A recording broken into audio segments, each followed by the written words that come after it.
ये रहा thyroid gland, ठीक है। बटरफ्लाई की तरह का होता है, मिसाल के तौर पे ये गला है ना, तो इस जगह लगा होता है, यहाँ पर, ये अंदर की तरफ है वॉइस बॉक्स, ये थोड़ा ऊपर है वॉइस बॉक्स, उससे नीचे की तरफ यहाँ इस तरफ थायराइड ग्लैंड लगा होता है। Now this is your thyroid gland.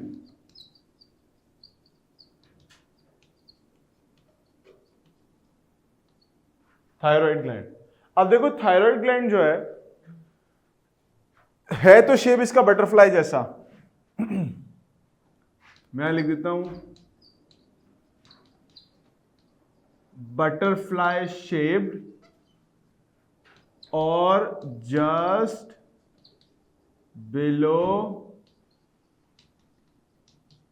Voice box, voice box लैरिंग्स जिसको हम कहते हैं, उससे नीचे मौजूद होता है। अच्छा, अब ये यहां पर थायराइड मौजूद है, थायराइड ग्लैंड, और ये हार्मोन सिक्रीट करता है। वैसे तो इसके हाथ में 2 हार्मोन होते हैं स्पेसिफिक जो ये सिक्रीट करता है, उनमें से एक मशहूर जो हार्मोन है उसको हम नाम देते हैं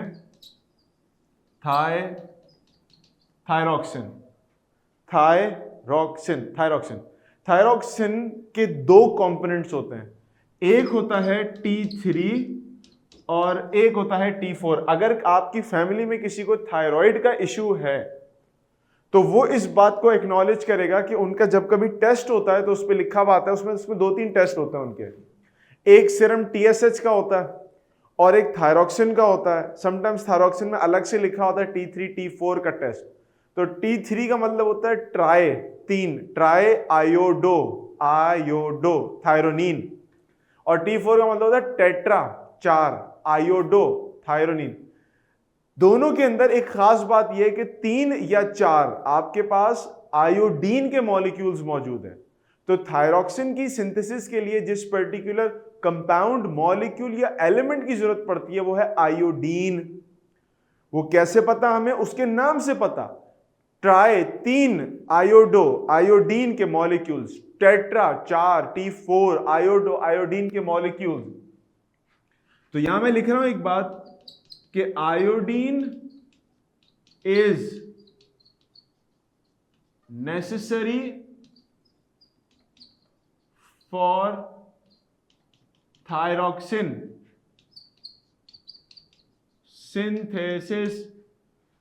आयोडीन नेसेसरी है थायरॉक्सिन की सिंथेसिस के लिए, ये बात याद रखिएगा। जब कभी थायरॉक्सिन की फॉर्मेशन में आयोडीन का लेवल लो होने लगता है तो थायरॉक्सिन की सिंथेसिस भी कम होने लगती है और उसके नतीजे में कई सारे मसले मसाइल वजूद में आते हैं। तो ये बात याद रखने वाली है। एक और हार्मोन सिक्रीट होता है थायराइड ग्लैंड से, मैं पॉइंट नंबर 5 लिख रहा हूं, और वो है कैल्सीटोनिन। क्या होता है कैल्सीटोनिन? कैल्सीटोनिन जो है वो कैल्शियम की रेगुलेशन कराता है, कैल्शियम रेगुलेशन। अब सवाल ही पैदा होता है कि बच्चे कहते हैं कि सर थायरॉक्सिन का आपने 2 कंपोनेंट बता दिए, थायरॉक्सिन किससे बनता है वो बता दिया, दूसरा हार्मोन थायराइड का कैल्सीटोनिन उसका फंक्शन बता दिया, थायरॉक्सिन का फंक्शन नहीं बताया, ये क्या बात हुई? तो थायरॉक्सिन का फंक्शन भी सुनते चलिए। थायरॉक्सिन का फंक्शन होता है metabolism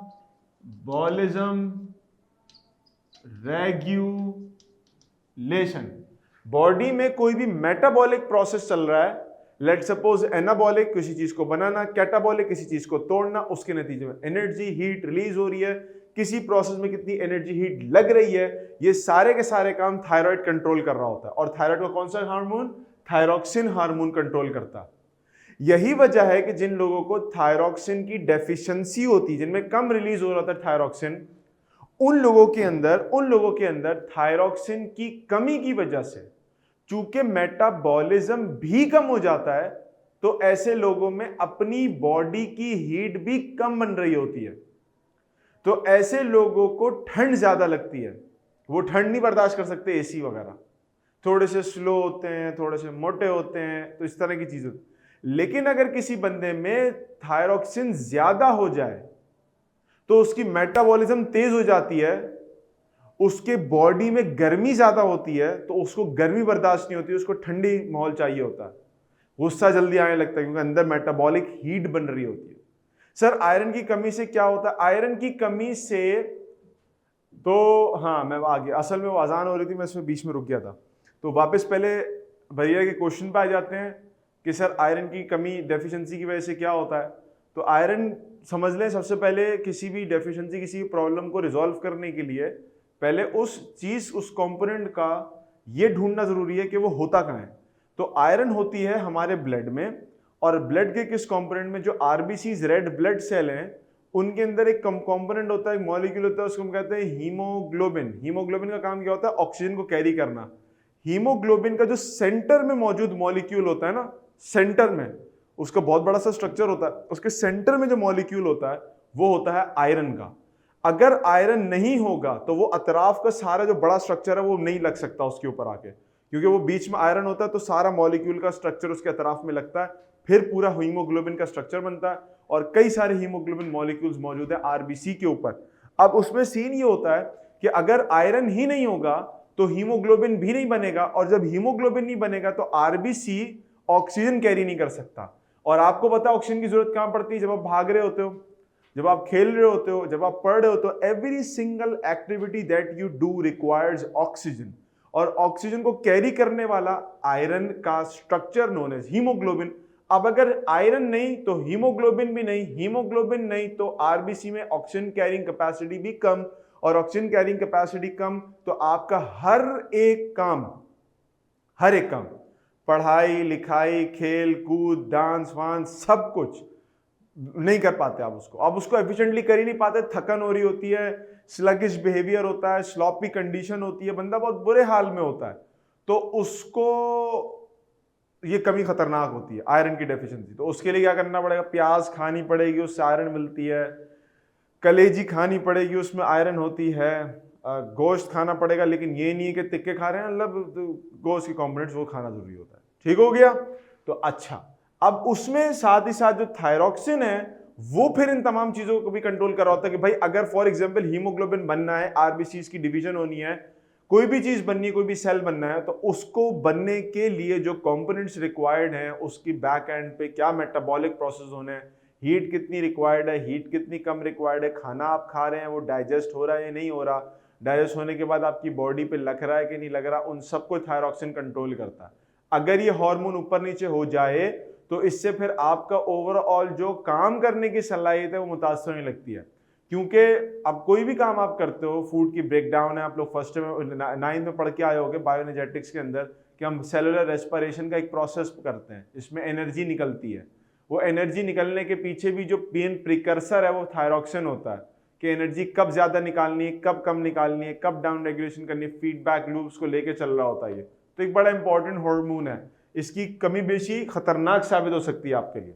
now here is the problem, thyroxine बन रहा है आयोडीन की वजह से, क्योंकि हम कह रहे हैं कि ट्राई आयोडोथायरीन और टेट्रा आयोडोथायरीन 3 या 4 कंपोनेंट्स आयोडीन के मिलते हैं, तो ये 2 कंपोनेंट्स थायरॉक्सिन के बनते हैं, T3 and T4।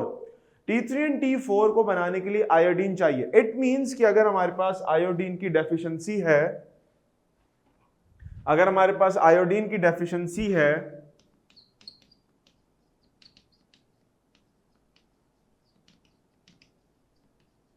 Iodine deficiency है तो ऑटोमेटिकली हमारे पास लो थायरॉक्सिन का लेवल होगा। थायरॉक्सिन का लेवल क्या हो जाएगा? लो हो जाएगा। थायराइड में वो सेल्स के जो कि आयोडीन को यूज करके थायरॉक्सिन बना रहे होते हैं, उनके साथ प्रॉब्लम ये आती है कि वो जब उनको आयोडीन नहीं मिलता तो दे स्टार्ट स्वेलिंग, वो स्वेल करने लगते हैं, स्वेल करने लगते हैं, स्वेल करने लगते हैं, और उनके स्वेलिंग के नतीजे में ओवरऑल हम पहले पढ़ के आ चुके 9th क्लास में कि cell is the basic structural and functional unit of life. तो इस basic structural functional unit of life को अगर आप छेड़ोगे तो पूरा ऑर्गन छिड़ना शुरू हो जाएगा। तो अगर यहां पर जो सेल्स लगे हुए थायराइड के, अगर वो एक सेल भी स्वेल करता है तो ओवरऑल बहुत सारे स्वेल करने लगते हैं, और बहुत सारे स्वेल करते हैं तो थायराइड आपके पास फूल जाता है ओवरऑल, क्योंकि सेल फूलने का मतलब यह है कि पूरा ऑर्गन आपके पास स्वेल या फूलना, इन्फ्लेम होना शुरू हो जाएगा। अब अगर किसी वजह से लाइक फॉर एग्जांपल आयोडीन की डेफिशिएंसी की वजह से थायराइड का ग्लैंड स्वेलिंग करता है, तो इस स्वेलिंग को हम अपनी जबान में कहते हैं गोइटर।